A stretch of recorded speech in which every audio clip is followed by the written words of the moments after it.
हमारा बुरा हाल होई तो जैसी ससुरत जोगे जा।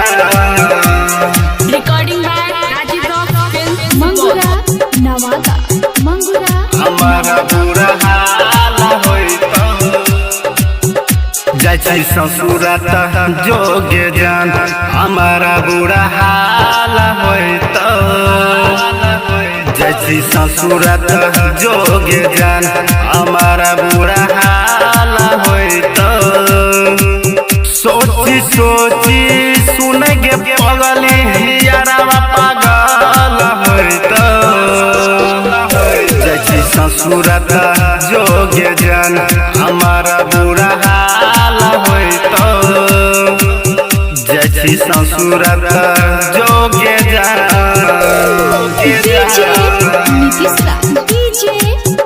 जैसी ससुरत जोगे जान। हमारा बुरा हाल होई तो जैसी ससुरत जोगे जान। तू न रहबी त केना कजीबै गे।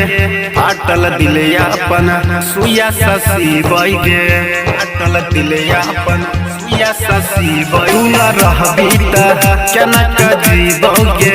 फाटल दिल अपन सुया ससीबै गे। उठत डोली तोहर जखने जान चल जैते।